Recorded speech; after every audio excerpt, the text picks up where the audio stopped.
Hi there, I'm BJ Jones. I'm the Artistic Director of Northlight Theater. Welcome to, and yes, it's still At Home with BJ. I am still at home, and I'm sure you're still at home too. We are delighted to have with us Jessica Thebus, frequent director at Northlight, Lauren Gunderson and Margot Melcone, the brilliant playwrights of the Pemberley series. And they're working on a third, I'm delighted to say, and we're lucky enough to be able to bring it to you sometime in the future if we ever get out of being at home. Ladies, how are you? Excellent. Jay. Very good. I'm so grateful that you did this. This is, also Margot, or Lauren did the Book of Will, which Jessica directed as well. And I thought I'd start it off by talking about the gestation of this idea. I remember the year before we produced Miss Bennet, Christmas at Pemberley, talking to you guys about it. And you talked about a long drive. I think you were were you going to Ojai or something, to a playwriting conference? Could you OSF. OSF. Yeah. Can you talk a little bit about how that took the gestation of it, the idea? Do you want to go, Margot, or should I? Go ahead. Okay. So Margot and I had worked together before Miss Bennet as an incredible dramaturg and playwright. And then as we were working on a project about King Lear, and OSF, the marvelous OSF, was doing a production of King Lear. So we decided to take a little trip up there together. And on that drive, we had a conversation about the state of American theater and what is missing, there's too much of, what we might offer. And the conversation turned to those holiday offerings, those end of the year offerings, and how it's always Christmas Carol or the hilarious but very cheeky David Sedaris piece, or some Nutcrackers. There's not much outside of that. And we kind of brazenly thought, like, well, what if we just wrote something else that everyone would do? And it was Margot's great idea to bring up how beloved the characters in the world of Jane Austen is, and how that feels a little Dickensian, but in a different era. And Margot, being the literary mind that she is, thought of a couple of premises of what a great holiday play would be. Do you remember what those are? Do you want to jump in on that, Margot? Yeah, I mean, we sort of created a laundry list of what are the things that appeal to us around the holidays, and we came up with a gathering of family, because regardless of whatever your denomination is, family usually comes together around holidays. And beloved characters. Part of the appeal of things like A Christmas Carol is that you're familiar with the characters, you know them already. You feel like you don't have to sort of get to know new people. It's like a rerun, sort of. And we talked about how delightful it is to have a love story and something that is uplifting at the end of the story, right? One of the big conversations that Lauren and I had on that drive was that A Christmas Carol is actually quite dark. Terrifying. That It's a Wonderful Life is actually quite dark. A lot of these holiday stories are really rooted in, kind of scary premises and mortality and, sort of. And then, but what they all have in common is this sense of redemption, right? There is some kind of redemption and some kind of hope, but, so that uplift at the end of the story is really important. But we didn't necessarily want to go through quite that dark of a place to get there. So that's where we landed on the world of Jane Austen, I think, too, is because the characters are very familiar and beloved, and also the world of Jane Austen doesn't ever really get that dark, really. There is some complication, but the stakes are never really life and death. For them, the stakes are high in terms of marriage and all of that, and money, but to us, we're never fearing that someone's life is at risk. Right. And so although we do kill off Catherine de Bourgh in the first 5 minutes of the first play, so yeah. you know, Old age. She I, was very, I mean, very, she had a great life. she had She had a great life. And she deserved it. She and deserved I it. mean, How long was that girl going to hang around, really? what a Sarapus. Yeah. I know. And it facilitated our story very well. So Gotta have it. there is a necessity to it. So we took all of those components on this laundry list of what makes a good holiday story, and then started cooking up an idea on the back of Starbucks napkins. As we were driving in the car, started making a list of who are the characters that we need to see in this play, and who do we want to focus the story on. And that's where we came up with this idea of the fact that, you know, in Pride and Prejudice, and we did focus on Pride and Prejudice very early on, as opposed to any of the other Jane Austen novels, mostly because there are 5 really strong, really interesting, really different women at the center of that story, those 5 Bennet sisters. And we realized that in Pride and Prejudice, Elizabeth gets her story, and to a certain extent, Jane also gets her story told, but that left us 3 sisters that we could just delve into what is their life and what is their life story. And conveniently 3 plays. So the first one, Miss Bennet, focusing on our dear Mary, nerd of the highest order, which I love nothing more than a nerd love story in great costumes. And then the second being Lydia's story, the Wickhams, and that was a really interesting one. It's very different, you know, themes in that one. I mean, they share a lot, but it's a different kind of love story, different kind of redemption at the end. And then our third is focusing on Kitty, who we just leave out of the first 2 because she's busy and, you know, whatever. So we have a Kitty story, but it's also a story about Georgiana, Darcy's sister, who doesn't get very much attention either. So we kind of scoop up all the extra women in this story and delve out plays to them. And all of the plays, starting with Miss Bennet and with the Wickhams, and then with this third part, Kitty and Georgiana, or is it Georgiana and Kitty? Did we decide? I think it's Georgiana and Kitty. I think Georgiana's first. TBD. All of these plays, all of these stories are set 2 years after the end of Pride and Prejudice. So we pick up on what has happened to all of these characters over the last 2 years, how they have evolved, how they have changed, how their lives have, you know, branched out after the end of the novel, and where they are now. Yeah. Jess, oh, there you are. You know, this is, the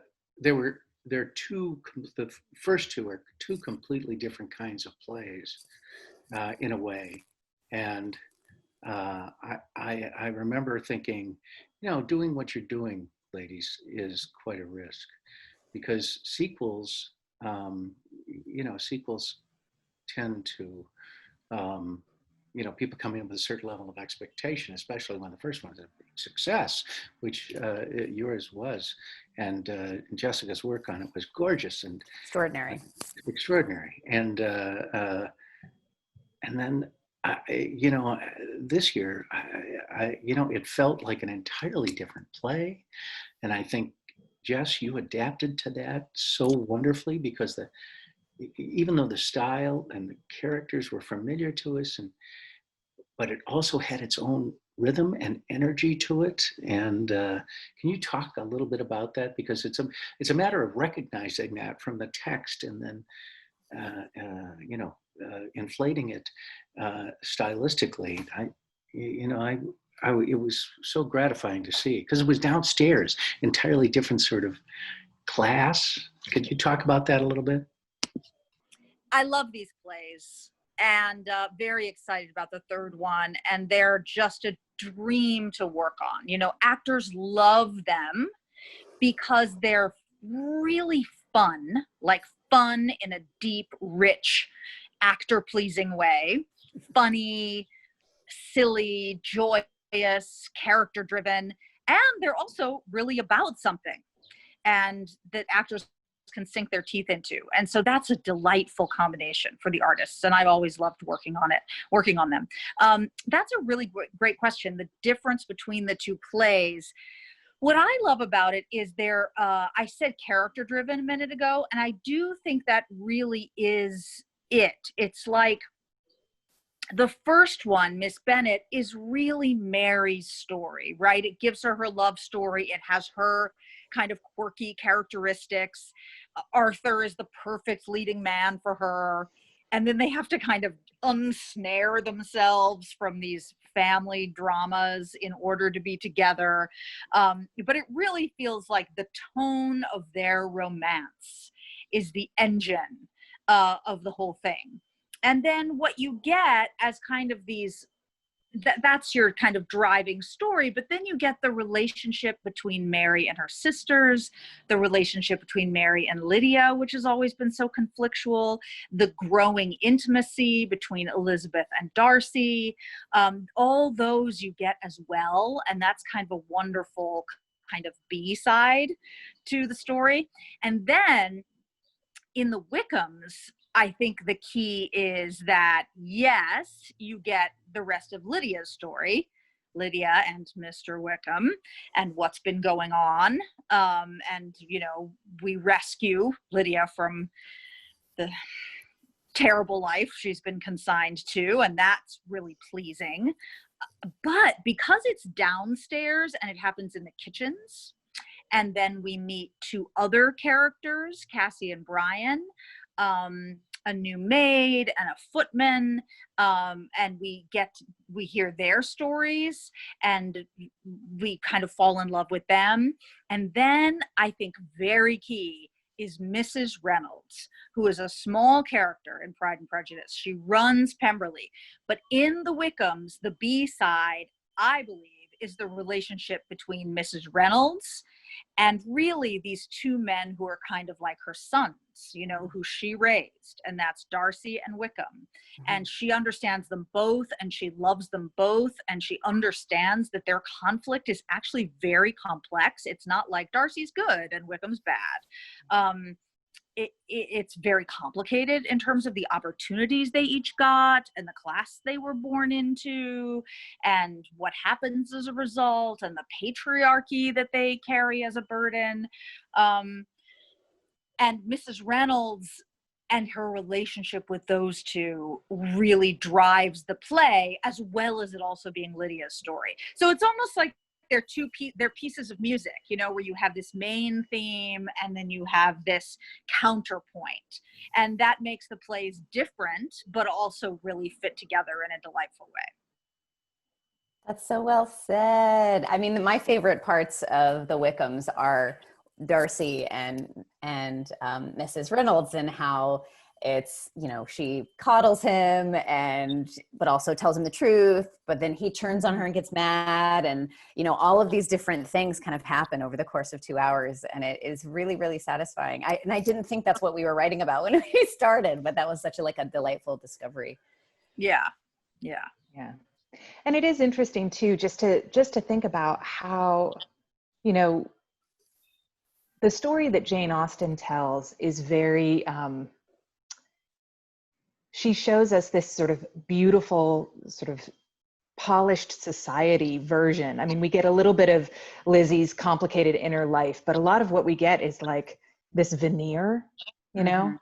And what I love so much is sort of chipping away at that veneer a little bit and letting the conflicts be real, because I think that's what makes the Jane Austen characters become relatable as characters and as people, is to see how the sisters pick at each other, or to see how, you know, the husband and wife dynamics are messy, you know, because that's real. And Jessica, I can just say, working with you has also been a dream, because you understand comedy and how it is always tightly holding hands with emotionality and with drama. And you are able to so expertly conduct these. Also, you do great casting. So you get the greatest actors. Northlight always has incredible designers, incredible actors. And our shows certainly benefited from that. But I just love your take on these shows. It's like you just get these shows in a way that not many people get them, or they think they get them. But then comedy's hard. It is really hard to do that right, where it doesn't feel goofy. But then sometimes you really want it to feel goofy. You just need the goof to end exactly here so we can move on. You know what I mean? And you just do such a beautiful job orchestrating all of that. I love it. Let me weigh in on that. Jessica has directed more plays in my 23 years, has directed more plays than anybody aside from me. And she is, and for good reason, for exactly what you said. She understands how to deliver the nuance between, and I don't mean to make you blush, Jess, but I trust you with my life. And I've seen her even direct her own mother, which who would want to do that? Really, seriously? Wow. I don't think. True. It happens. It happens. And beautifully, I just want to say, I want to talk about number 3 because because I know nothing about it, but we're going to do it regardless. But I love you, BJ. That's some support right there. The faith and trust that you have. Every playwright deserves that once in their life. Theater. I'll give you the keys to those doors right there. You can, whatever you want, all 3 of you. But, when I think about doing, because it is intimidating to go from one that was very successful, the other one entirely different and also equally successful, I would argue, that's hard to do. And then to go into number 3, it must be a little bit intimidating. I mean, Christmas at Pemberley and the pandemic is, I don't know if you're going to, how to handle that. I don't know. And really, I don't want to know. I want to be surprised. We hope that we're going to get the opportunity to do a workshop reading of it as we did the other 2 plays when we're allowed back into our space by the governor, the mayor, and the pandemic. Interplay is a great tool and a great opportunity to test the material, and you all do it so well. Jess puts together a great cast and orchestrates a gorgeous reading so that you can hear the audience's response to it. The other day, you all have children, I have grandchildren, and the other day I took, with their masks on, my 6-year-old grandson and his 3-year-old brother into the theater. And the last time that the 6-year-old was in the theater was when, just before Jess had a rehearsal in the afternoon during previews of the Wickhams. And he was absolutely struck by the set and the fake fruit and, the Christmas Carol fruit, I call it, it's all plastic. And, he's running around and up the stairs and, oh, this is so great. And then we watched a little bit of rehearsal, which he was transfixed. We get to the theater and the stage wasn't there. The set wasn't there. And, they ran up and down the VOMs and backstage and the 2 of them. But he stopped at one point to catch his breath and he looked at me and he said, "But when's the show?" Oh, that's a good question. That's a good question. And it just killed me. When's the show? When is the show? Because aren't we all asking that question, including our audience? When is the show? And it's really, this is a tough time, but looking forward to Pemberley 3 is, I live for it and can't wait. I want to thank you, all 3 of you, for your time and for your artistry. We are so blessed to have you as artistic colleagues. So thank you so much. Thanks so much, BJ. Thank you, BJ. All right. We'll see you soon, I hope. Bye, everybody. Bye.